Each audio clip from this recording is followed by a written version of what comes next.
Hello, welcome back. Welcome back to me. Obviously, I just took a shower not that long ago. Hair's still a little wet.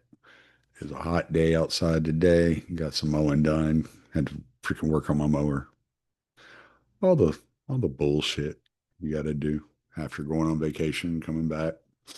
But Alp, Alp's what I'm here to talk to you about right now. Alp is the best nicotine pouch out there. Go get your Alp. Actually, on the way back from New Orleans, my son and I stopped at a gas station, and they actually had Alp behind the counter. So there may be some of y'all that have Alp available to you at some convenience stores, some gas stations near you. Not the case where I live, but it is the case in other places apparently. But yes, get in the link in the description below. Get your 10% off. Order $70 or more and get free shipping. Get your Alp, have your nicotine delivered directly to your house, and you don't have to worry about dealing with the hustle and bustle of going to a gas station or a convenience store to get your nicotine. I order 3 logs every month.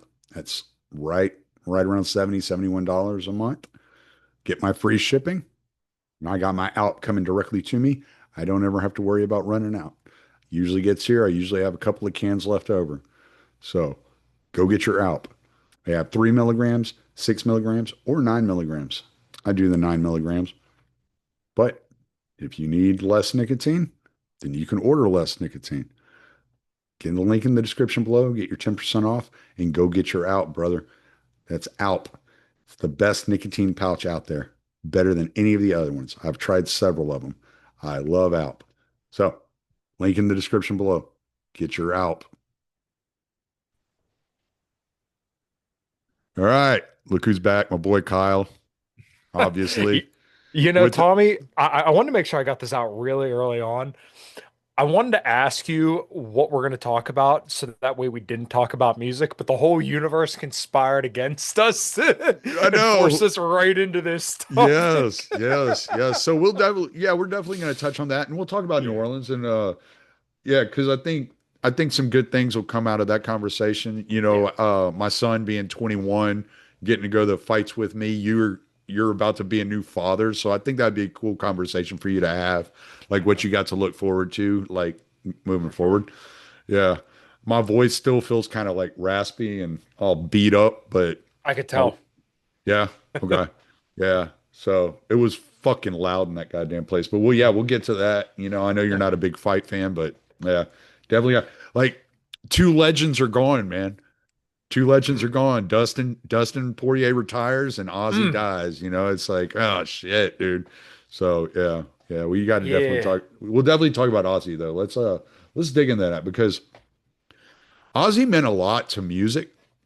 Mhm. If you listen to just about anybody in the metal scene, like Black Sabbath never called themselves metal, but Mhm. anybody in the metal scene will tell you that Black Sabbath was their introduction, especially Yeah. down here, being in the southeast Texas and the southern metal scene just drug that like sludge kind of and just continued with that sludge style that Yeah. Sabbath was so good at that yeah it was a big shocker. Like, I mean, obviously we all knew he had health problems and all that, but it was just crazy because they just finished the farewell tour. And what, talk about that show, because you did an episode on that show. Yeah, so I didn't watch it, unfortunately. I got so many videos and clips sent to me like all that day, and I'm a little bummed that we didn't go watch it, but my wife and I were just busy that day. And as you said, our daughter's going to be here very, very soon. Mm. So we've just been insanely busy. But yeah, so they did their farewell show where they just had like all the legends there. Megadeth unfortunately wasn't there. If I remember correctly, they weren't invited, but they had some even like weird people that you wouldn't really expect to be there. So like the singer from Ghost was there, that singer Youngblood. And then obviously when we start getting into more like the actual bands, they had Lamb of God, they had Pantera, they had Metallica, they had Guns N' Roses. just they had Hailstorm. I think I mentioned Anthrax, but they were one of the first ones. And they had like two or three sets of super groups where basically like all the people from actually like different bands too, and bands that weren't even like playing that day, they would go up and play like some Aussie songs. So Mm, the one that comes to mind was David Dryman with Jake E. Lee, and they did "Shot in the Dark." And David Dryman got booed for political reasons, which we can dive into that. But right now that's not quite important. right. But he sang on a couple songs, and Jake E. Lee, I guess, was having problems with his arthritis. So, like, if you look at the video when they're playing "Shot in the Dark," he kind of does one of these, and I guess it's just situation with his arthritis. So Mm, yeah, it was called the Back to the Beginning show in Birmingham, where Britain or whatever the fuck that is over in Europe. I'm not a stenographer, a map person, geographical expert, but yeah. basically it was called Back to the Beginning because that's basically where they had started it all. So Mm, um, Black Label Society wasn't playing, which is kind of disappointing as well. But Zach that's was obviously strange. Oh, Zach yeah, was but there. yeah, Zach was there because Pantera was there. So like pretty much every single band, they had a pretty short set, but every single band did like some sort of Sabbath or Ozzy cover. Mm, And Pantera they did Planet Caravan and Electric Funeral. mm. There were probably a few different times where like I think some of the bands played some of the same songs, but my buddy Dickie just had like notes galore for this. And if you want to go back and listen to it, I think it was a Sunday Coffee I did episode 418 or something like that. It was within the last couple It was weeks. just And last week, I thought. When it just yeah, it last might have week? been last week or 2 weeks Yeah. ago. I know it was pretty recently, I haven't but had a chance to listen to it because I was getting ready to go out of town and all yeah, that. gotcha. So, So yeah, we did about 2 hours discussing the whole thing. So this was Black Sabbath's and Ozzy's final performance. So they got everybody kind of on board for it, and it was pretty funny because I think it was literally the day after Tony Iommi had commented on Bill Ward because Bill Ward played shirtless. He's this ancient old, hmm. probably 70-year-old dude playing drums shirtless. And the day after Tony Iommi's like, yeah, I told him he looks like Golem back there beating on the drums. But Geezer Butler was also there. So they had the original OG Black Sabbath lineup. And when they did their tour for 13 back in, it was either like 2010 or 2011, which Mm, is the last like full album they put out, they had, I can't remember the drummer's name. I wanted to say Tim Comerford, but I feel like that's not right. He played for Rage Against the Machine at one point, and he played on that album. And I guess there was a little bit of a falling out between Bill Ward and Sharon. So they just didn't tour with him. But then finally, they all decided to get back together. Bill always indicated that he was willing to do it. So their set list, they played NIB, Paranoid, War Pigs, and there was one other song. But I know Ozzy also did a set of like Ozzy tunes, and Zach played. And I think that backing singer, I want to say it was a singer from Deep Purple that was doing like he sings backups for Ozzy whenever Ozzy plays live. I mm. might be mistaken on that, but I believe he was there for that, and then Zach was singing as well. So either way, it was a really, really cool kind of thing to for me to at least like see clips of it, and then obviously all the other bands to get together and play. And the one quote I remember was James Hetfield at the end of the Metallica set saying, thank you for giving us purpose. And much to your point, kind of like you opened up with, was basically like metal would not be here today without that. So my wife and I ran to the store before I came home and cut the grass and everything, and before I hopped on here, and I was playing the No More Tears album. She's like, "Oh, listen to Ozzy." I'm like, "Yeah, it's crazy to think about like everything that is most dear to me in this world. This Black Label Society poster would not be here without Sabbath. Right. Yes. Dimebag Darrell would not be here without Sabbath. Pantera wouldn't be here without Sabbath. Everything heavy metal we know today would not be here Yeah, without for Black sure. Sabbath. And the one other thing I was thinking about, and I'll throw it back to you after this, was there's this guy, Josh Rez. He's like this lanky black dude with dreads that does Mm, YouTube shorts. He's really good at them. They're very, very cheeky, real funny. And he did one on Black Sabbath. So he'll put like nobody, because they'll be like nobody's asking for something. And then underneath he'll be like Black Sabbath. It's basically like what they're doing. And he was like, yeah, so I think we're just gonna like make a genre of music, nobody will really care, right? Right. And then, now obviously here we are, 50 years later after the original Black Sabbath album. They literally changed the face of music as we know it today. So Right. it's just really, really cool. And it's obviously tragic, but you think about the Back to the Beginning concert, and now they did that, and Ozzy passed away, from my understanding, surrounded by his family. Allegedly, he was going somewhere to get treated for potential assisted, suicide, but Mm, don't know. The story that we're being given is that he died with his family around him. And for a guy like Ozzy, with a career like he had, being beloved as he was amongst everybody, I can't think of a more fitting way for somebody to kind of go out of this world than being surrounded by his family after playing a show that's going to be memorized for decades. mm. The only thing I've seen from the show, and this is just like I said, I just haven't had time to go look and see what was Yeah. going on, was Jack Black's cover of Mr. Crowley. Mhm. And so the guitar player on that was Roman Morello, Tom Morello's son. That's right. Yeah. He's like 15 years old and he nailed the solos. Oh, Like wow. he rocked it. I was like, wow. Like, yeah, it was awesome. So it was really cool to see that. And Jack Black, being Jack Black, he kind of started off like when you listening to it, you hear Ozzy Mhm. when he's singing, and then he starts as the song progresses, he begins to intermingle the Jack Black style in with Mhm. it, and so it was a lot of fun to hear. Mhm. Definitely paying tribute to Ozzy, but also, hey, I'm not Ozzy, I'm Jack Black. So Yeah. which was really cool. But yeah, man, like I've talked to my wife a lot about what if Kurt Cobain hadn't died when he did, Mhm. or Jimi Hendrix hadn't died so young, or Jim Morrison hadn't died so young, or Lane Staley hadn't died so young. And how would that have changed music had they stuck around and been around for 20, 30 years playing music and continuing to develop that skill? Yeah. And we see it. Like we actually had an opportunity to watch, you know, that happen with Ozzy, with Iommi, with these Mhm. guys. And I guess we just kind of took it for granted that they were still around and focused a lot on the guys that weren't around anymore.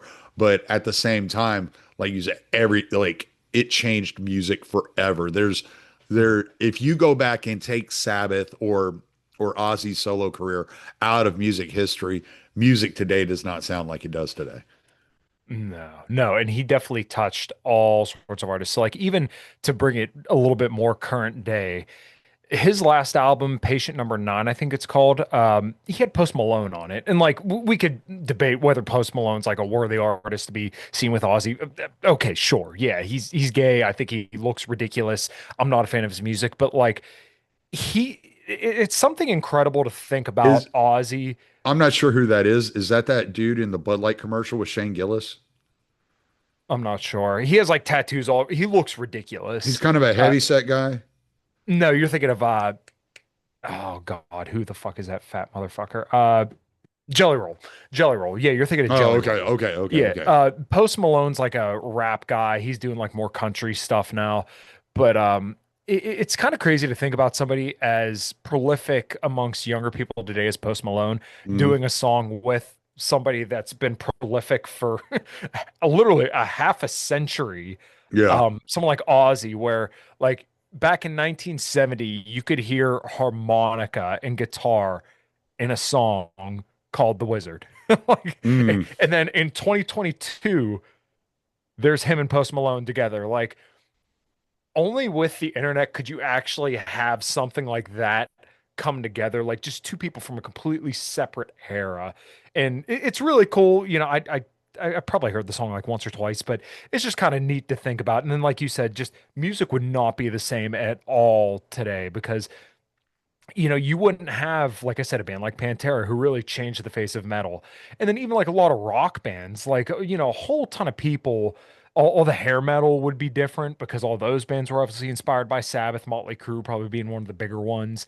Metallica, once again, they're largely influenced by Sabbath. And I don't think many people would debate that they're probably the biggest band in the world right now. So, okay, you take out Sabbath and then you have Metallica gone. Okay, so now like just those two bands alone, the two biggest names in metal, probably debatably some of the biggest names in music, period. Mm, Um, the world is a completely different place.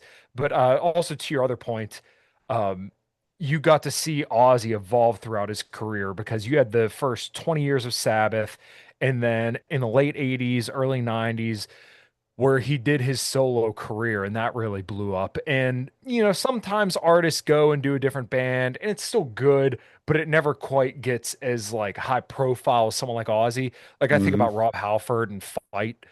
Everything I've heard from Fight, great, but no one would argue with you that Judas Priest, is just on a whole other Yeah, level. yeah, yeah. So you think about a situation like that. Ozzy had two of those. And then also the fact that he spawned multiple guitar heroes. So like Randy Rhoads, everybody knows the solo to Crazy Train, right? hmm Even normies. Zach Wild, a little bit less so, but um, everybody knows Mama, I'm Coming Home. But like not many people would be able to say, oh, Zach Wild, like right off the top of their head, like they probably would with Randy Rhoads. And Mm, then Jake Lee to a lesser degree, even though he played in like Bark at the Moon and some like bigger songs than Zach might have played in. That's still, great guitarist. But then Zach Wild went on to go do, Black Label Society and other big bands. So like there's just all these strings you could pull on that all start from four dudes in Birmingham that's just decided we're going to do something a little bit different and who knows what it's going to sound like. And the next thing you know, it's like, okay, you have Supernaut and Sabbath, Bloody Sabbath a couple years later right. that are just like for 1970, it's when you got something chugging along, like nobody had heard anything like that before. You had Zeppelin, The Who, which was still all great music, but like to go to where Sabbath went in 1970. I always try to like when I'm talking about Pantera, right? You think about the Great Southern Trendkill in 1996 to hear Living Through Me, Hell's Wrath with just like the most brutal, tight fucking breakdowns and sandblasted skin. In 1996, it's like people were losing their fucking minds. Mm, Now, that's kind of how I look at like Sabbath in 1970 or 1972, whenever Sabbath Bloody Sabbath came out. Um, just at the time, nobody could touch that sound. And nowadays, you have like deathcore bands, and like, I like some of that stuff, but it's not as revolutionary as Sabbath was or as Pantera was in the 90s, or even like Metallica would have been when Kill 'Em All came out. Like hmm these are just moments in time that really changed the way that people looked at music, and it keeps changing. And I know we've talked about this before, but like I don't see that today. Right. Yeah. And I think part of that's because of the internet. I think the internet has really hurt music as far as like what it was and how attached you became to artists. It's because you don't have to go to the shows anymore. Yeah. Which we'll talk. I went to a show this past weekend. Hadn't been to a show in years. Got to bring my son to a show, like underground metal show in New Orleans, like just the epitome of sludge metal and just Mhm. some of the best times of my life. But like I was thinking, you were naming these albums and you're naming these songs, and I'm thinking like, is like Volume 4 is one of the most iconic album covers ever. Yes, and it's Yeah, so it's simple. just It's yeah, so simple, but right. everybody knows what that album represents. And one thing I forgot to mention earlier, Lamb of God played Children of the Grave, and then they Oh, released a nice. cover of it, and it is killer. I'll have to Now, what look I that like up. about it, yeah, is that in the first like part of it in the first verse, they keep it true to the original, but then in the second verse, they go into like a little syncopated drum thing going into Mm, the second verse, and then they add like all the Lamb of God flair with the little licks, Randy screaming, and it's like, oh, this is like in my mind, that's how a cover should be. Like you can do it true to the original, that's cool, but they struck a really good balance of like, hey, we're gonna make this Lamb of God paying tribute to one of the legends. right. And it was also really cool because like they played that cover and then literally the next day they released that as a single. So I know Nice. I think there was like one or two other bands that did something similar to that, but it's just really cool to see them kind of like, all right, yeah, we're gonna play this, and then hey, for the fans, here's some new music for you. So you kind of get like a double whammy there. Well, I mean, Pantera had covered Planet Caravan, what, in Yes. What album? Which That album was was Far that? Beyond. Yeah, that was Far Far Beyond Driven. was it Far Beyond So Driven? Yeah. they also did their Pantera did Planet Caravan, like you said. They did Hole in the Sky. They did Electric Funeral, and they also, I think there's a I forgot version of about them. Hole in the Sky. I Yeah, forgot about oh, that one. their version was so good. So good. Yeah. And I think they did a version of Snowblind too. So Yes, you're right. Oh my God, I forgot about that one too. yeah. Yeah. Yes. Yes, because I saw one of the down I've been to like five or six down shows. One of the down shows they played Snowblind Mm, live. Yeah, it was cool. nice. Yeah. Yeah. Yeah. But yeah, man, it's I mean, it's a sad day, but at the same time, we don't like to see these guys, suffer. And Mm, I know when my grandpa died of cancer, he was 82 years old. yeah. And when it came to the end, you could tell he was done. Mm, He was tired of fighting.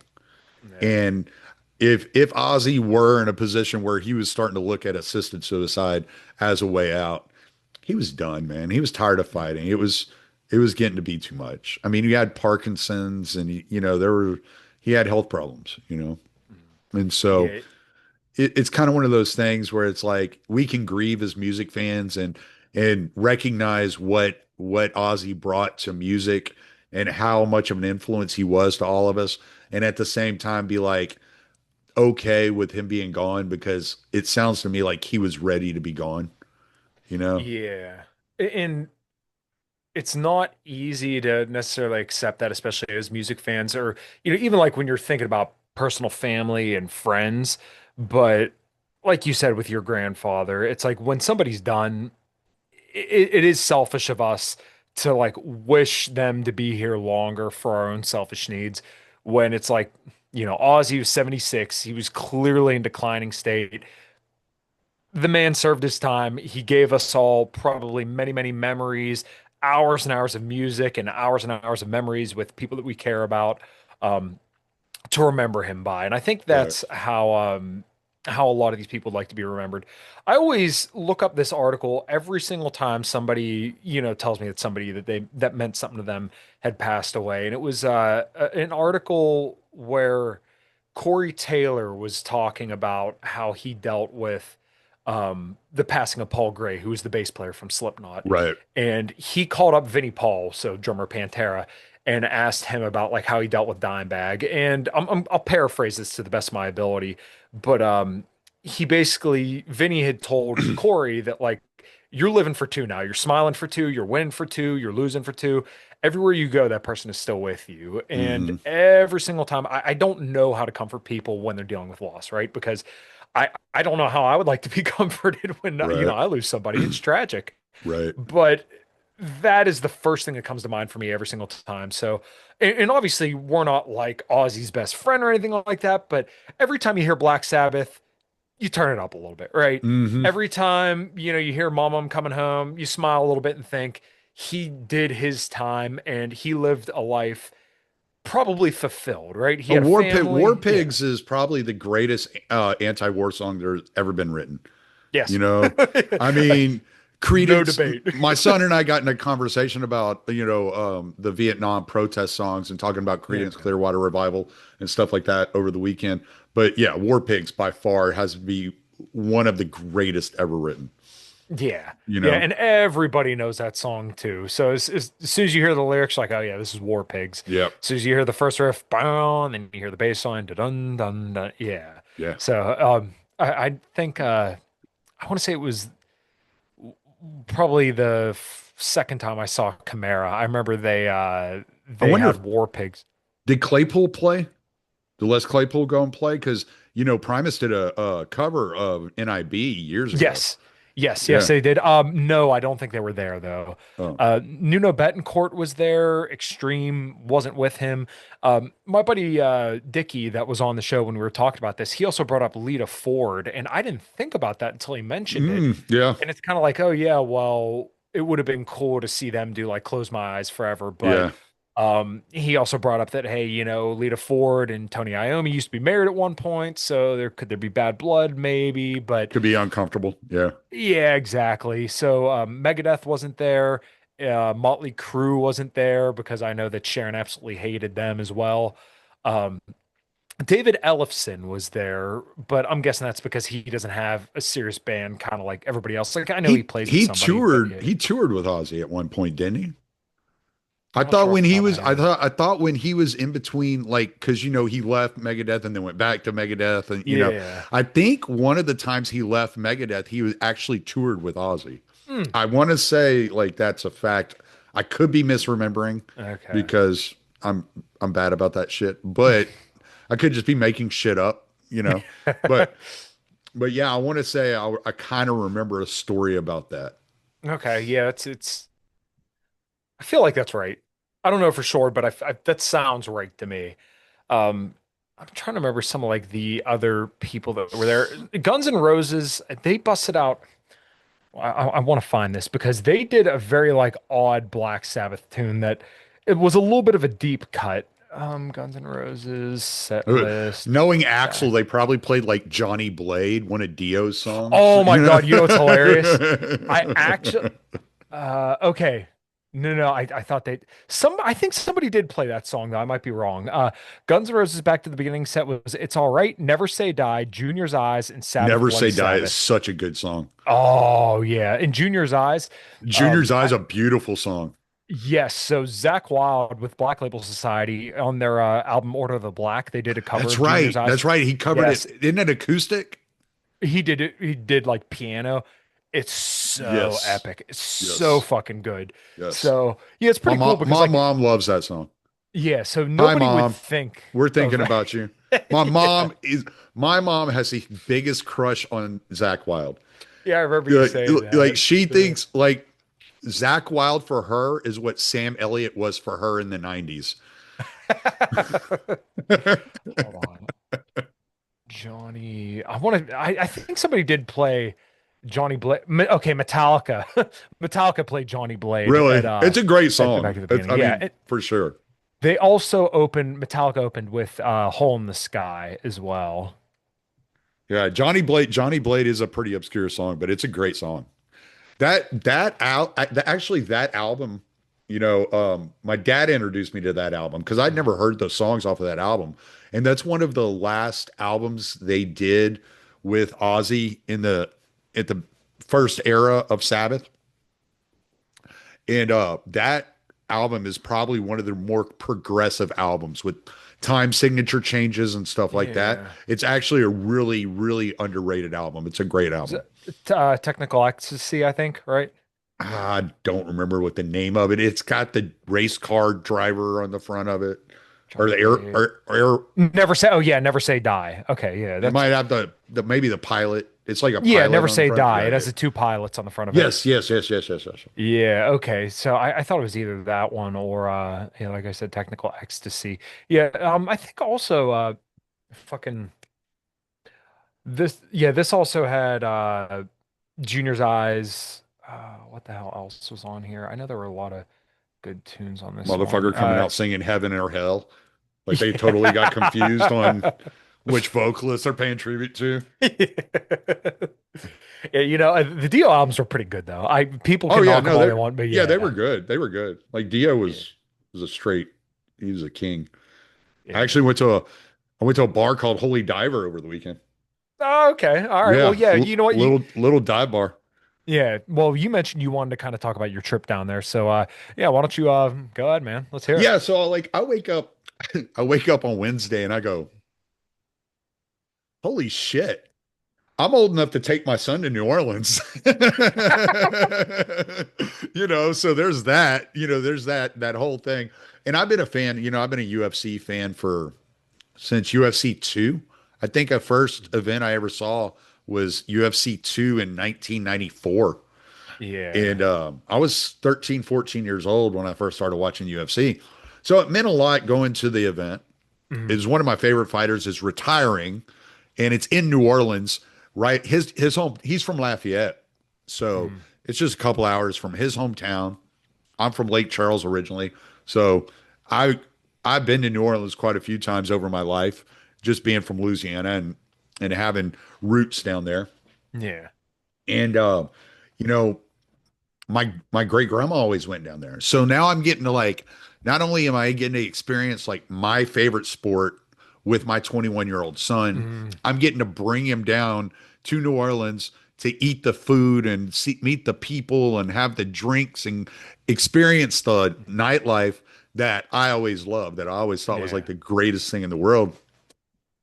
So it was like double emotional experiencing it because Yeah. I'm sitting up there in the stands right before the fights looking down on the octagon, and I'm like, "Oh my God." And I start tearing up because I'm like, I'm finally 30 years I've been watching the sport and I'm Mm, finally getting to see it. Now I'm losing like one of my favorite fighters of all time is retiring tonight, and I'm getting to do it with my son, mm, really experience this moment. It was a lot of fun. I really enjoyed it. And it was something that as a parent, like, wow, like I sacrificed for so long and put us in that moment based on man. all the sacrifice that I had made when I was raising my kids. Damn. Yeah, I I remember my dad always telling me that the song Cats in the Cradle always kind of chokes him up a little bit. Yes. And I feel like that's probably what you're experiencing in that moment. Yes. Or Yes. this is gonna be weird because I'm like relating to my dad here, but probably him seeing me fix cars because he would throw something up on Facebook and be like, "Oh, this is crazy to see my son doing this." He's like, "I remember teaching him lefty tighty or lefty loosey, righty tighty back in the day." He's like, "Now I'm watching him put in wheel bearings, putting engines, and do all Never this other let stuff." Kyle work on your car. He says lefty tighty. He's the wrong mechanic. Hey, well, listen, I am the drivetrain guy, as in if you need a differential rebuilt, I know how to do that. But the reason why I say that right after you said that is because ring gears and differentials are lefty tighty, righty loosey. There you So there's my go. plausible deniability. But yeah, no, dude, that's awesome. And my wife and I kind of have like these little moments now. So I was at Guitar Center the other day trying to sell some gear and sold some of it. But I looked up and there was a pink Paul Reed Smith, gorgeous guitar. And I rubbed my wife's stomach. I'm like, oh, that's gonna be Riley's first guitar right there. It's a Paul Reed Smith and it's pink. So, she's gonna have to learn eventually. But I'm kind of prepared to have those kind of She's things. in the middle of Yeah. labor and you walk into the hospital room. I got it. Yeah, babe, I got the guitar. Check it out. You don't even hold the baby. You hold the guitar with the baby laying on it. Yeah. Hold on, hold on. Oh! Slippery little sucker, isn't it?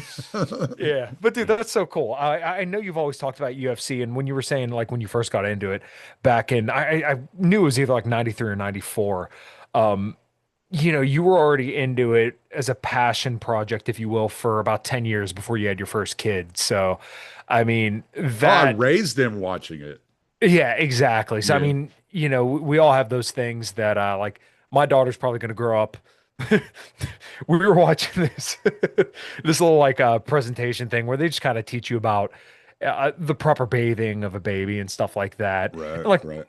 Sarah knows all that shit, but just kind of like a good once over and everything like that. And they're like, "Oh, well, when you're bathing the baby, this is a good time to sing to them and make it real fun." And I instantly went,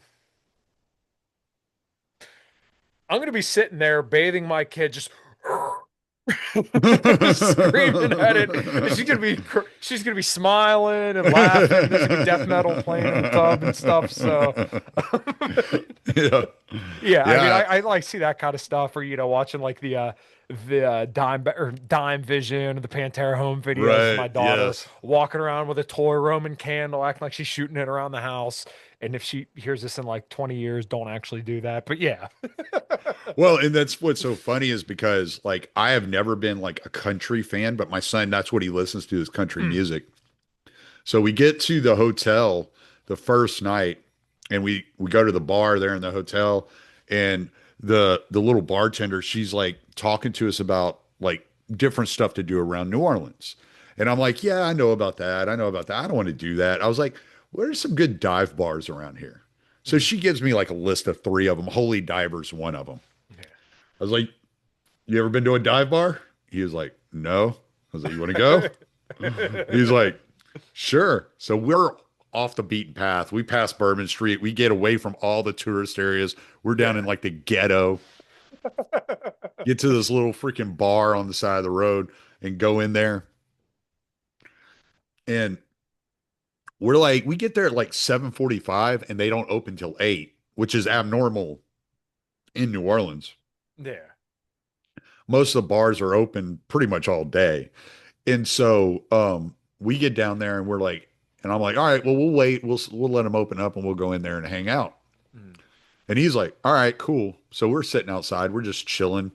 There's this like couple of drunk old men on the side of the road and they're bullshitting and we're watching people walk by and just all kinds of shit and just kind of Yeah. talking and then dude comes and opens the bar up, so we go in there and it's the owner of the bar is the bartender. So we're just sitting there bullshitting with the Yeah. bartender and I'm talking music with him and stuff like that. My son's kind of sitting there like, I don't understand this place. I don't get it. Like, what are we doing here? And then this couple comes in with some golden retrievers, and I start playing with their dogs. We play some pool. We're listening to live music he's got playing. And I Mm. start talking to the bartender a little bit. And he's like, yeah, Creepy Fest is going on this weekend. Well, that's an old school underground music festival in New Orleans. It's been going on for Oh, like 16, 17 years. wow. And Okay. it's Yeah. like 5 days of music. And it's just at different bars around in New Orleans. Yeah, I And I'm love that like, kind of stuff. It's and so cool. I'm like, oh really? Like, where are they playing tonight? And he's like, they're playing at No Dice. And I'm like, oh, that's cool. I was like, I was thinking about going to Pepper Keenan's bar because Pepper Keenan's the guitar player for Down. He also plays guitar and sings for Corrosion of Conformity. Yeah. So I was thinking about going to Pepper Keenan's bar, and he goes, well, Pepper's not going to be there, but Jimmy Bauer will be there. Ah. And I was like, no shit. He's like, yeah, he's got a new band called Raid. It's a punk band that he's playing with. And Mm. so he's playing with Down, he's playing with I Hate God, and he's also playing with this band Raid. And I was Yeah. like, all right, yeah, we'll go. And so we walk, it was about maybe 10-minute walk or something. We walk down the road, we go, my legs are fucking hurting. I'm not even gonna lie. I have not walked that much in so long. But so we walk down to that bar and Talon's like, there's no cover. I'm like, no, there's no cover. We walk in. I was like, they make all their money by selling beer. Walk straight up to the bar. And we just start drinking beer, listening to the live music. Mm. There was a band playing called What a Waste. It was like kind of like a hardcore, kind of a grindcore style band Sure. playing. And it was so we're listening to them, and he's like, this is actually fun. And as me and him are talking, some dude walks up and he taps me on the shoulder. And I turn around and I recognize the guy, but I don't know where I know him from. And he starts talking to me, and I realize this is a guy that I used to hang out with at Warehouse Live in Houston at the Down shows. Oh man. And I was like, I don't even know how this dude recognized me. Like, I didn't have a beard like this the last time I went to a Down show. So I didn't even have long hair at the time. Like, my head was Mm. shaved at the time. And so I was like, well, this is wild. So me and this dude are just Yeah. bullshitting. His wife walks up and she's like, oh my God, blah, blah. I'm like, how do y'all even recognize me? I don't even get it. So she goes and sits next to Talon and she's telling Talon about the music and the bands and stuff. We had like such a blast. And he was like, oh my God, Dad. Like, I did not know that metal was such a community. And I'm Oh like, yeah. dude, you have no idea, especially Southern metal. I was like, they Mm. have documentaries on this shit, about the Yeah. Southern metal scene. I was like, just a completely different vibe. He's like, I always thought those people would be angry and pissed off and want to fight. And I'm like, no, dude, Yeah, we're all there just to have fun, man. yeah, it's so funny because Sarah was an EMT for one of the Taylor Swift or yeah, it was a Taylor Swift concert here in Pittsburgh, which had like a ridiculous amount of people, fights fucking left and right, right? She's done a few of the country concerts down there, and there's always people just fucking fighting all the time over the dumbest shit. And she doesn't listen to metal like at all, right? Right. I took her to a handful of metal concerts, and every single one, she's like, everybody's like so nice and friendly. I'm like, yeah, like people have this misperception that like people are gonna be so angry because like the music may be angry or it's intense, but then you go there and everybody's like, hey man, let's do a shot, let's drink. I'm Yeah. walking in. I went and saw Pantera again. Um, last Tuesday, and I went by myself because Sarah didn't feel like going to a concert. And she said when she saw my band, A Common Crown, at Rock for Life, she said her stomach started feeling kind of weird. So she just being cautious. So I went by myself, and I'm walking in and I see my one friend, Mikey Pallone, who filled in for A Common Crown a couple times, and he's literally the best guitar player I know personally. Just a fucking animal. And if you want to check him out, his band's called Skell. Skell. I've heard of them. Yeah, they're very Yeah, fucking I've good. heard of them. They are very good.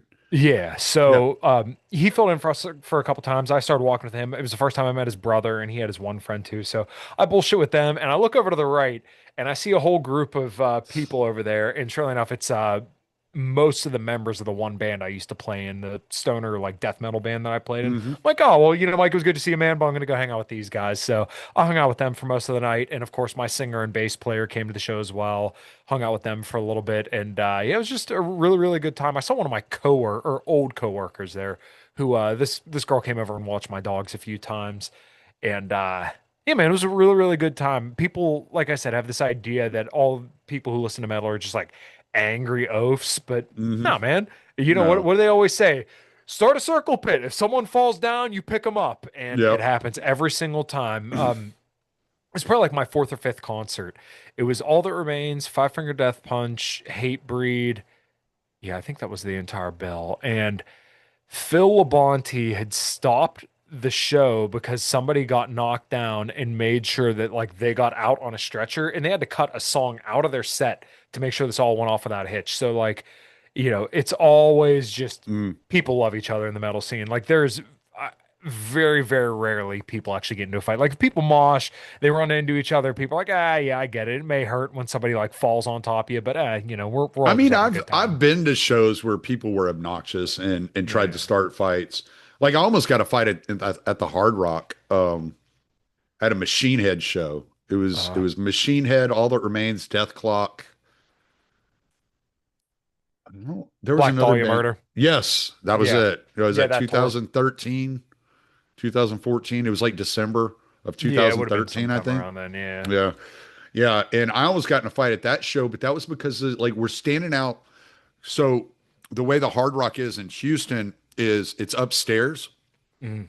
and there's this narrow walkway that's like a balcony that you walk down, and we're standing out on that balcony, and this dude came walking through and like put an elbow into the back of my friend's head, Oh. and damn near knocked her over the balcony. And Oof. so, and I was like, nah, man, fuck that. So I started saying something to the guy, and they ended up kicking me out of the show because I was the Mm. one being loud about it. But I was like, nah, I'm not going to let that go though, man. Like, we're not going to Yeah. play that, you know. I mean, I'd already seen all the bands I was there to see anyway. It was at the very end of the show where it was just like, all right, No. like whatever. But yeah, like so, but that's not normal. That's rare. That most people are pretty cool and just like chill. So Mm. yeah, yeah, that's a common misperception. Well, you were saying y'all played Rock for Life. Yeah, so that's a charity show we do every single year. And we were 8 p.m. and I think there were like three bands after us. It was a good time. A little bit low on attendance, which is a little bit heartbreaking because it is a charity show, and all the money, once Matt kind of covers his costs, goes to a recipient. And even if he doesn't cover his costs, he always starts writing. He'll gladly write a check out of his own pocket to make sure he gives to the family. But we changed venues this year, and that was at the Raindrop Inn, which we've kind of been welcomed there with open arms. We played the outdoor stage. It rained for a little bit, so not that big of a deal. But I'm trying to think of what other shows we played recently. We're off till Well, September. Rock for Life is actually a pretty big deal, isn't it? Like, It's aren't just there usually some pretty decent bands that play? it's usually just like you might be thinking about something else, but it's I just thought local to Rock here, for like Life was kind of Pennsylvania. like one of these like tours they bring Oh, around the you're thinking U.S. of what the hell?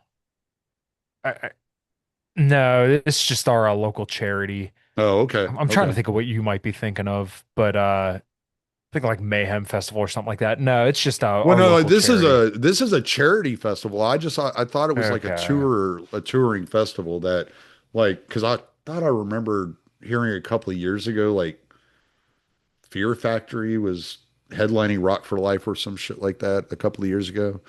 I don't Mm, know. I could be thinking of something else. I could be completely yeah. delusional. You know, Yeah. I'm just making shit up again. That's all right. Yeah, I think you're thinking of something else, but it's yeah, it's always really really cool. I've been playing there for about 7 or 8 years now, but they've been doing it for I think close to 30 years now. So, um yeah, they changed venue again to the Raindrop Inn, which, I like that venue, but it just sucks because it's like out Well, in the it's an middle of appropriate nowhere. venue name if it rained on you. Yeah, well, yeah, exactly. So we'll be going back there again to play with Hinder in September. So I'm looking forward to that. And then I That should think be we have that should be a pretty big show. yeah, it's like a big bike festival. So we're direct support for Hinder, and we played there with Hinder before.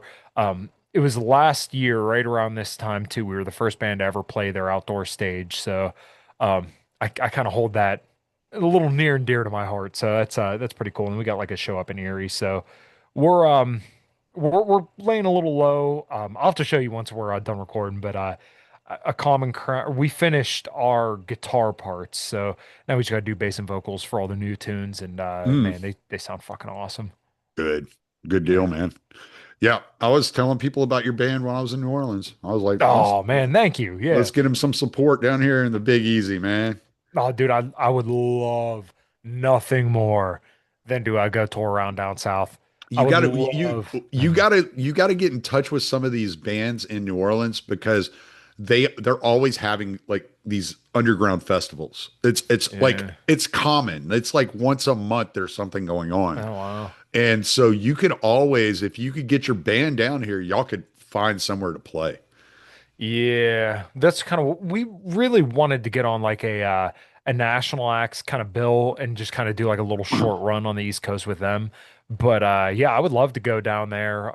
We're always me and my wife, the bass player and Jen, they all like to go down to Florida a lot. So going over Louisiana and wherever else really isn't that big of a deal either. Well, Nashville So has some good clubs, yeah, you exactly. know.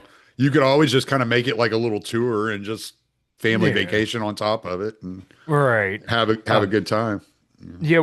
So one other thing I wanted to ask you about, like, so that was the first time your son had ever been out and about, kind of in that sort of environment. Mhm. Um, does is I don't know, and if you don't want to tell it, then that's fine. But like, does he ever go out to bars or anything like that, or is this kind of like a first time thing for him? Well, he just turned 21 in January. So Okay. they go out. Like last year he went to the UFC event last year, but he was only 20 Yeah. when he went. It was like UFC 302 in New York. And so Okay. Yeah, they that's went right. around New York and hung out. But yeah, like this is like a different experience for him. He's never been to a dive bar like no, Mm, Holy Diver. He's never been to a metal show like an underground show like what I brought him to because yeah. he just turned 21. Yeah. They don't have like the clubs like they had whenever I was a teenager, right? No. I could like sneak out of the house and go to Numbers or Fitzgerald's and see a good punk show or a good metal show, and Yeah. it's just not the same in the Houston area that it was whenever I was a teenager and when I was younger. So this was like definitely a new experience for him. And there's really no such thing as like an underground country bar, right? Yeah, Like exactly. you might find an open mic or you might find like a little local show every once in a while. Like I've been to Yeah. some in Galveston and like like rockabilly shows or whatever. But it's just a completely different experience to go to like metal shows, especially in New Orleans or down south, because it is such a it's a very proud community, but it's a very Mm, tight-knit community. And you tend to yeah. always run into the same people. I've Right. been running into the same guys at Warehouse Live. I've been running into the same guys at every show there. It doesn't matter if I'm there to see cattle decapitation, I'm there to Mm, see down. It doesn't matter. It's all different styles of music, but I see the same guys at the shows because they go to almost every show at Warehouse Live, yeah. you know? And so Yeah. So yeah, it's a different it was a different experience for him because and I think even like someone like you, like if you went to some shows down in New Orleans, you'd be like, okay, like this is a just a different atmosphere, you know. It's Yeah. just there it's everybody like if you know the right people if you find the right people to talk to, you're going to find live music somewhere. Mm. And Yeah. it's going to be a good local band that's playing. And I mean, like, I'm looking at this flyer. It's funny because it says Creepy Fest New Orleans, 16th Annual Underground Music Festival, Mm. 5 nights of funk, thrash, grindcore, surf, and more. Like, Oh, I there's love no that. limit on its style of music, Yeah. and you get it all in the same night. Yeah, it that kind of reminds me. I think I told you about this before, but like the Millvale Music Festival up here, Hmm. it's off of Route 28, which is like a very, very busy highway here, near right, kind of going into Pittsburgh, and they literally shut down a whole town, and they have every single kind of genre of music at a different stage. So like we played on the VFW 118. Sorry, I literally have the flyer. You can almost see it in here. But so we played the VFW stage, and that was like mostly bands that signed on the same record label that we're signed on. And Hmm. it was a blast. And then they have a metal stage, they have like a ska stage, they have a punk stage, they have just like a rock stage. They have all these different stages, and they have all these food trucks. And you literally just walk around this town, and there's music going on everywhere. It's so much fun. It's so fucking cool. And I had a good time both times we played. So we didn't get to play this past year, but we're more than likely going to play the next year. Just stuff like that's so cool. But when you were mentioning kind of how it was like different from when you were young to now, I kind of reflect back to when I was like 14 to like 17 years old in all the local bars around here that had mostly like hardcore bands because that's kind Hmm. of what like Pennsylvania's known for is like the East Coast hardcore. Right. E-Town Concrete is like a band that comes to mind. Like a lot of hardcore bands kind of came up through this side of the country. And so there were always, different small bars that people would play at. There used to be a garage up by where I grew up in Natrona Heights. It was called Planet of the Apes. And you can find footage of like bleeding through Atreyu, Hmm. the early fucking like early new wave American heavy metal, metalcore playing at this fucking place. And it was literally like a three-car garage in Hmm. fucking bumfuck fucking Right. Pennsylvania. But yeah, that's kind of Yes. like the stuff that It's went kind on of like around what here. Like, CBGB's was, it's like yeah, just a little hole in the wall. And like I'm looking on that flyer and there's 5 different shows at 5 different bars on yeah, 5 different nights. So mhm, Thursday they were at Siberia, Friday they were at No Dice, Saturday they were here, Sunday they were here, and it's like, yeah, that's cool as shit, like yeah, it's just and and people will just go around bar to bar like at Friday night we're going to be at No Dice. Thursday we're going to be at Siberia. Blah blah blah. We're going to be at every one of those shows and just hang out. And yeah, it's that old CBGB kind of vibe where it's like mhm. it's just that underground kind of scene that and they've been able to keep it alive in New Orleans and they've done a good job about keeping it alive. Yeah. It's so cool to me because like that doesn't seem to be as much of a thing anymore. And like some of my memories were acting like a fucking maniac in the Roundhouse pizza joint up in Natrona Heights, Mm, where like it was literally like this mom and pop little pizza store, but they yep. would they would have like these brutal fucking deathcore and hardcore bands playing, Yeah. and Yep. people would just be going fucking nuts. Yep. And I remember just feeling scared, but so like invigorated and just loving every second of it. They also had like this building that used to be a skate park, and it was called Scumbags, where all my friends' bands used to play. I'm pretty sure it was like illegal that they were even in that building, but man, they would bring in a full fucking PA system, and there'd be kids just packed in Yeah. there, partying. And I just feel like people don't do that anymore. Like, and maybe they do, and I just don't hear about it. But yeah, I feel like people of your kids' generation, they're not going to get to experience that. Well, And they don't to know me, about it. They yeah. they they weren't raised around. It's cool because you'll go to like I was at No Dice, and there were people walking around. They would walk into the hell's. Oh, okay, that's my dog. Okay, my bad. I was gonna say I mine got just to be I like an just saw the intermission. I saw the ass end of a dog and I was like, what the that's who is that? Where did this dog come from? I thought my dog was laying outside my door. He's usually right Uh, outside the door. So I just figured he was laying right there. No, that's him. Anyway, yeah, there were people walking around. They were bringing their dogs. They were bringing their kids. Like, you'd have like some dude walks in. He's got a freaking Rottweiler in one hand and a 4-year-old in the other. It's like whatever. And nobody cares. Nobody's going to jack with the kids or anything like that. It's like a perfectly safe place. You know, you're yeah. less safe being out on the street than you are being in the club. You know. Yeah, exactly. Well, especially like at a metal show, because people are mostly going to be respectful. Mike Well, this Cernovich, place yeah, might have held 40 people, 50 yeah, people. So there's still a lot of people standing out on the sidewalk, just walking in to buy beer and then head back out to the sidewalk just to listen to music.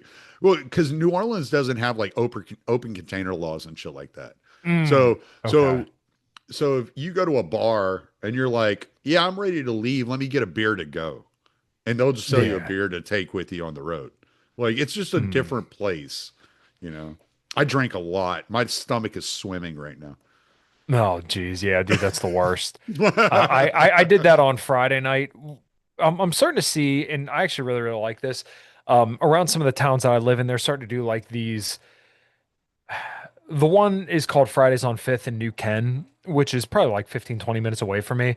And they just have like all the local businesses come up and they set up shop, they set up their trucks, and they block off Fifth Street down in New Ken, and then everybody just kind of walks in and out of the businesses. You can, Mm. walk up and down the street with a drink, and everybody goes and hangs out, and you just support the local businesses down there. They have something like that here in my town as well, Gathering on Grant, where just once again everybody opens up their doors and you go around and just support the local businesses. So Kind of like I don't Sixth know. Street in Austin or something like that. Yeah. Yeah, I just that kind of stuff's really, really cool. And it kind of reminds me of, like you were saying, where you could just go into the bar, hey, I want a beer to go. Hey, hey, how the kids? Thanks, take care. Yeah. Just that kind of stuff's really, really cool. And I'm glad to see it seems like that kind of stuff is making a comeback because I don't remember that being there when I was a kid, but it seems like people are getting more and more into kind of the local business deal, which I just think is really, really cool. Like there's Jen and Steve, they have that bar, Heroes up at Katanning, and every year they would have a ticket where you could get a ticket to ride a bus, and they take you to all the different bars up in Katanning. It was like $20, and you could just go drink at every single bar up there. And I'm like, oh yeah, Yeah. that's pretty fucking Well, awesome. and it's so wild, like, cause like, Yeah. all right, so we pull in Friday evening. We get to the hotel about 5 o'clock in the afternoon, Friday, and we pull up to the valet to have the car parked because we're not going to drive. We already know like Mm. the Smoothie King Center where we're going to watch the fights is 15-minute walk that way. Yeah. Bourbon Street is 15 minutes that way. Like we're not driving anywhere. We're walking, we're drinking, we're having a good time. So Yeah. we get out and just have them park the car for us. And Theo Vaughn's standing there. Seriously. Yeah, just walking down the street. Holy Yeah, fuck. just walking down the street by himself, taking pictures with people, saying what's up. And Wow. yeah, we walk into the hotel, get checked in, and then we the next day we're walking back to the hotel from Bourbon Street from eating because there's an old restaurant there off of Bourbon that my great grandma used to always go to called Felix's, where Mm. they have the best raw oysters. Everybody wants to go to Acme Oyster Company. Go to Felix's. You won't hit the crowd and best raw oysters. Yeah. And all their food's good. Their seafood gumbo is to die for. They're like all their food there is good. And so we were walking back. Michael Chandler, a fighter from the UFC, is Mm. standing outside the hotel. He's staying No, at the hotel nice. we're staying in. You Yeah. know, then we go to the fights that night. They're showing Theo Vaughn and a bunch of guys on the big screen that are there at the fights with us. And then there's a pizza place a couple of blocks down from where we're staying at called Luna Pizza, and it closes at like 4 in the morning. So we go there at like two o'clock in the morning to go get pizza because we're hungry after the fights because the fights don't get out until like 1. So we go up there. Theo Vaughn comes walking out of the pizza place at like 3 Uh, a.m. with a pizza. It's like it was just like this like really cool laid back. Like everybody down there is just like really cool laid back. I said what's up to him. He said what's up. He goes, I can't stop. I said that's cool. Have a good night, brother. And he goes like he's just off, and it was all good, you know. Yeah.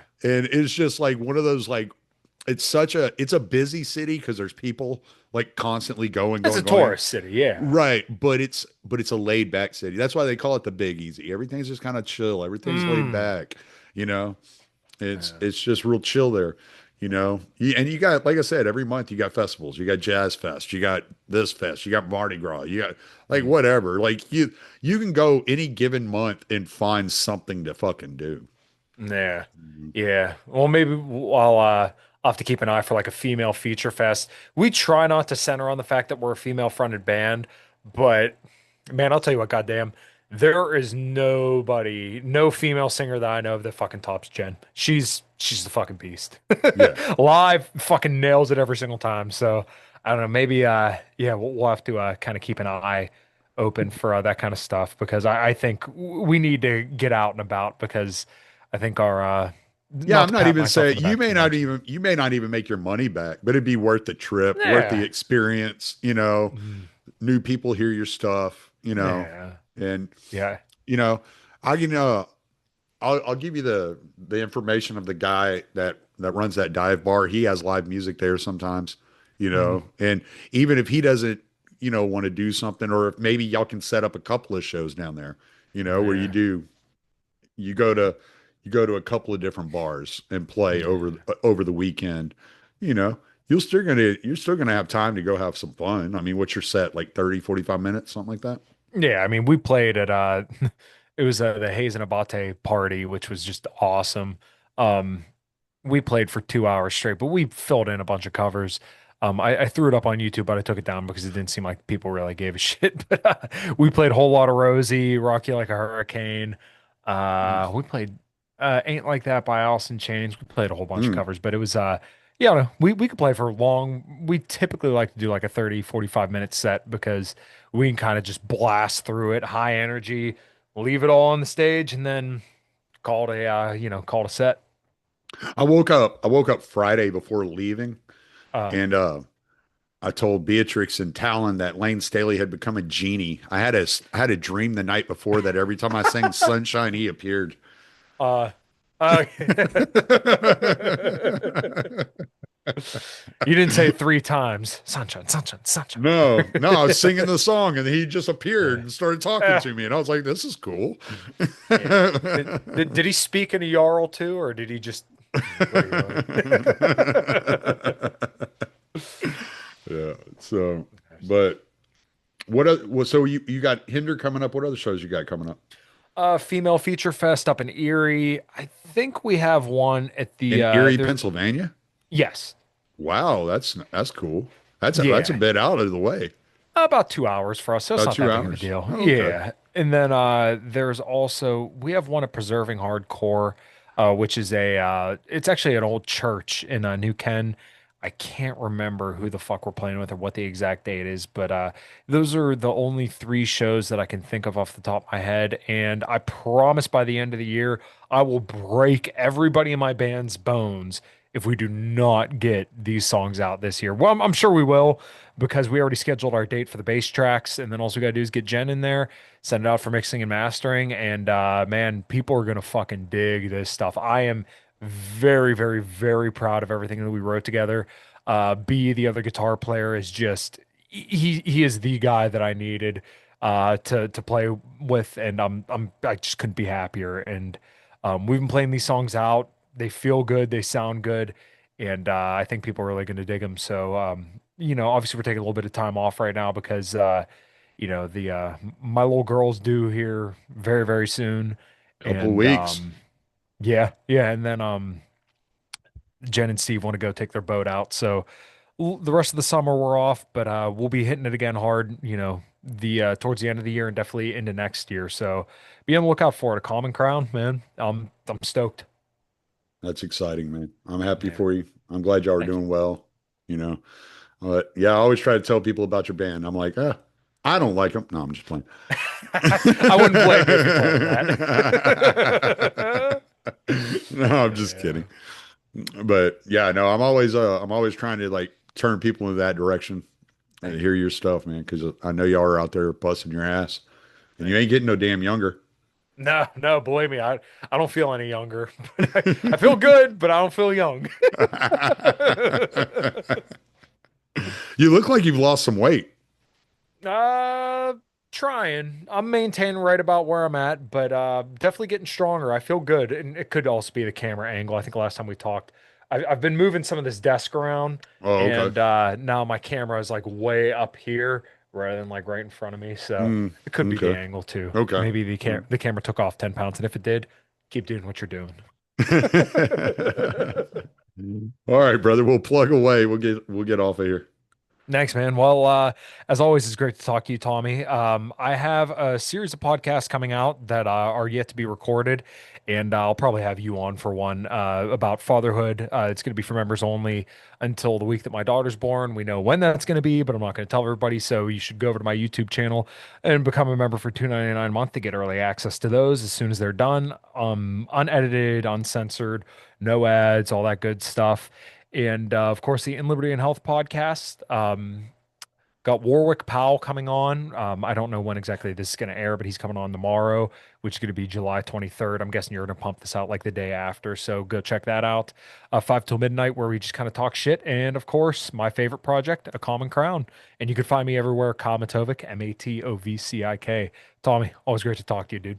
Thank you, brother. I appreciate it. This was awesome as usual. Thank you.